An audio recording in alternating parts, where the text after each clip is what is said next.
next speaker is the Honorable Eugene R. Sullivan. Judge Sullivan is a former Chief Judge of the United States Court of Appeals for the Armed Forces. He was nominated to the court during the administration of President Ronald Reagan. President George H.W. Bush named him the Chief Judge in 1990.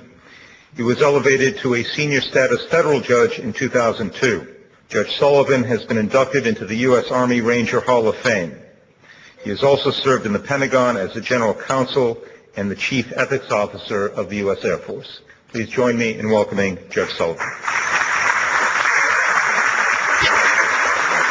Thank you. Well, it's indeed a pleasure to be here.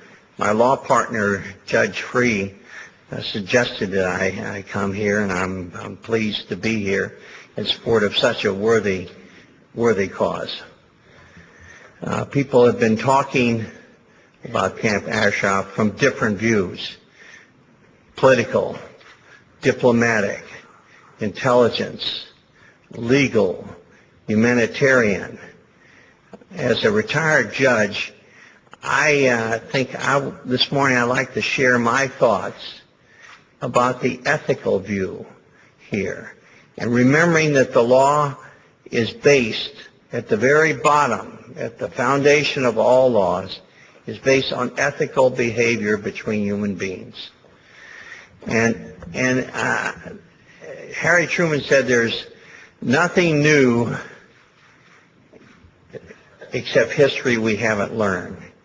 And I went back and I saw a similar ethical situation that occurred during America's Civil War.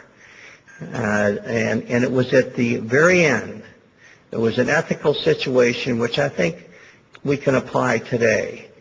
And it happened at Appomattox Courthouse when the head of the Union Army, General Grant, met with Robert E. Lee, the Confederate, the rebel commander of the Army of the Northern Virginia, at a small house right next to Appomattox Courthouse. And as the two West Pointers sat across the table, a small table from each other, they discussed the terms of surrender. And one of the terms, by the way, Grant wrote out the surrender terms right in front of General Lee. And one of the terms I think is poignant.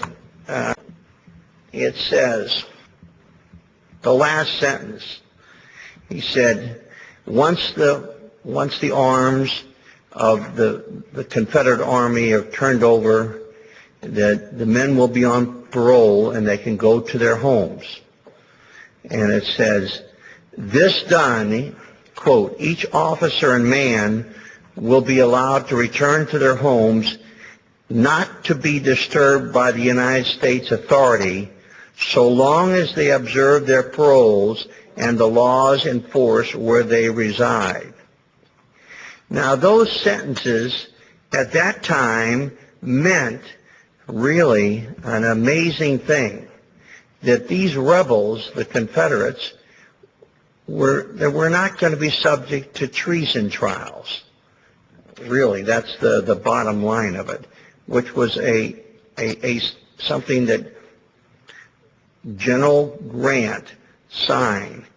He had discussed this with President Lincoln, and when he gave that term over, General Lee read it, and at the end he said, he nodded and he says, this will have a very happy effect on my army.